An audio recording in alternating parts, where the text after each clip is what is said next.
Coming up, our recent poll clearly showed that Jacob Rees-Mogg is the most disliked senior Tory, winning more than half of the votes from our viewers. In this video, I'm taking a look at why that could possibly be. Perhaps it's his bigotry, his disdain for the poor, allegations of racism and anti-Semitism, his hard Brexit zeal, or his involvement in tax avoidance schemes. Before we get into it, please hit the like button, subscribe and get notified of new videos every Wednesday and Saturday. Jacob Rees-Mogg is leader of the House of Commons and chair of the hard-right anti-EU European Research Group. The so-called honourable member for the 18th century was educated at Eton, of course, and Oxford University, before entering investment banking. He later co-founded Somerset Capital Management with $9.6 billion client dollars under management. After a life of enormous privilege, he was elected to represent the good people of North East Somerset in 2010, and since that time his unswerving belief in the hardest of hard Brexits is the only thing that has matched his devotion to Catholic doctrine. The journalist Suzanne Moore once commented that he uses his religious faith as an attempt to excuse his appalling bigotry. She was referring to things like his opposition to same-sex marriage and to abortion in all cases, even for rape victims. I say opposition, but in 2017, the Sunday Mirror revealed devout Catholic Mr. Rees-Mogg's Somerset Capital Management, SCM, had made money from abortion pills. At that time, he defended SCM's £5 million stake in pharmaceuticals company Calby Pharma by saying, "It would be wrong to pretend I like it, but the world is not always what you want it to be." I'm beginning to see Suzanne Moore's point. His religious beliefs are very useful to cover his bigotry, but seem to be expendable when real principles, like making money, are at stake. You wonder why a self-described devout Catholic worth around £180 million would be so eager to parade his hypocrisy for a few dollars more.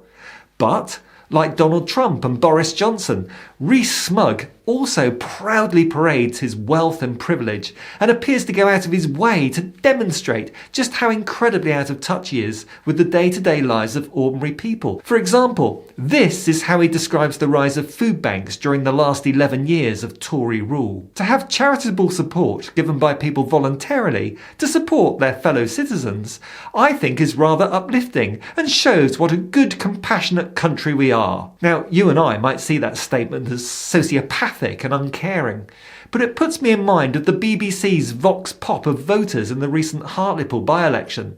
When asked why they had switched from Labour to the Tories, one voter said it was because that under the Tories, Hartlepool had been provided with 9 food banks, whereas under Labour, they'd been given none. So let's give Rees-Smug some credit here. He's not as stupid as he looks, unlike that new Tory voter in Hartlepool. Let me give you some more examples of this elitist, bigoted, out-of-touch Moggian worldview. In a 2013 article, he said 0-hour contracts were an excellent way for students to find work in the university holiday, that they provided flexibility and could provide a route to permanent employment.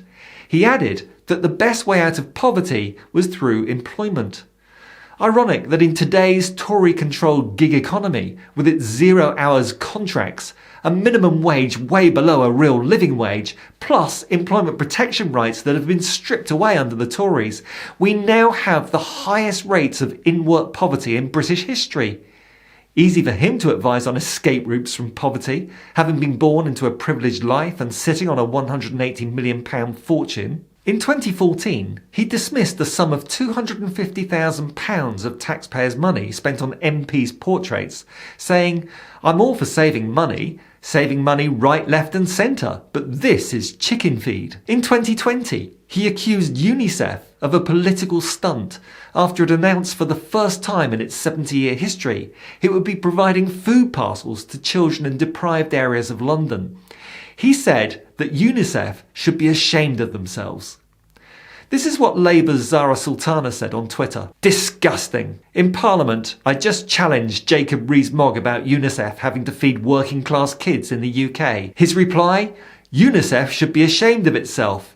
He accused it of playing politics. It's shameful for kids to go hungry. It's not shameful to feed them. But this disdain for the poor and vulnerable, This lack of compassion for ordinary people was most on display during his infamous interview with Nick Ferrari on LBC Radio. Rees-Mogg was asked whether race or class discrimination had anything to do with the 2017 Grenfell tragedy, when 72 people lost their lives when a block of flats with dodgy cladding went up in flames. Residents had been advised by experts in the fire brigade to stay put in their flats rather than try to escape through the smoke and flames. But our Jacob said to Ferrari, "If either of us were on fire," bearing in mind here that Nick Ferrari is another white middle-aged male member of the Gaminati, "whatever the fire brigade said, we would leave the burning building. It just seems the common sense thing to do, and it's such a tragedy that it didn't happen." The implication here being that the poor, working class and overwhelmingly non-white residents of Grenfell Tower were stupid and didn't have the common sense that white middle-aged British males do. Which brings us on to the allegations of racism against Rees-Mogg.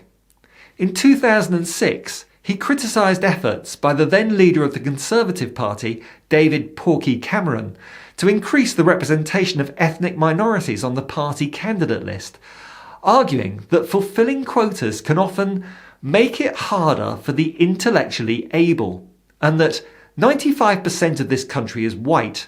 The list can't be totally different from the country at large. In 2013, he addressed the annual dinner held by the Traditional Britain Group, a far-right group that calls for non-white Britons to be deported. Rees-Mogg had been informed about these activities prior to his attendance, but still went ahead with the engagement. In 2019, he tweeted a video of a speech made by Alice Weidel, the co-leader of the far-right Alternative für Deutschland party. University College London's Professor of Modern Jewish History, Michael Berkowitz, made accusations of using anti-Semitic tropes when Rees-Mogg referred to the Remainers, Oliver Letwin and John Bercow, both of whom are Jewish, as forming part of an Illuminati who are taking the powers to themselves. And in 2019, he suggested that prominent Jewish philanthropist George Soros was allegedly the funder-in-chief of the Remain campaign. He loves his anti-Semitic tropes, does Jacob. But this brings us nicely on to Brexit. Rees-Mogg is chair of the European Research Group, a hugely influential group of Eurosceptic Tory MPs. Because they purport to be a research group, they're able to claim taxpayer funding, which according to the campaign group Open Democracy, is being used to fund an influential group of hardline pro-Brexit Conservative MPs who are increasingly operating as a party within a party. There is zero transparency on how those taxpayer funds get spent, but Rees-Mogg is adept at hiding money from inquiring eyes. In 2018, his Somerset Capital Management, managed in part via the tax havens of Singapore and the Cayman Islands, opened an investment fund in Dublin within the EU. The new business prospectus listed Brexit as one of the risks, as it could cause considerable uncertainty. Rees-Mogg, who still owns a sizable stake of the business, defended the move, stating, "The decision to launch the fund was nothing whatsoever to do with Brexit." Yeah, right.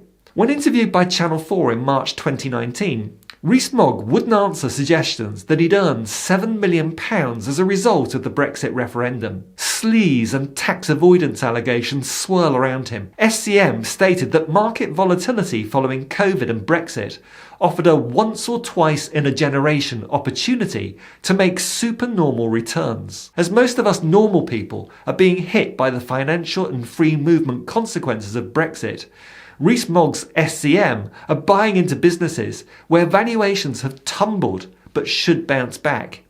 Potential gains of 500% are touted, and Rees-Mogg was entitled to a reported £1 million share of £19.5 million annual profits. The Sunday Mirror has also revealed SCM had holdings of £33 million in a Russian bank suspected of helping the annexation of Crimea and pro-Putin terrorists in the Ukraine. Oh, and finally, on climate change. Probably won't surprise you to hear this. Jacob Rees-Mogg is a climate change denier. He questions climate science and claims that the effect of carbon dioxide emissions remains much debated. As suggested by everything else we've covered in this video, he's clearly living on a different planet.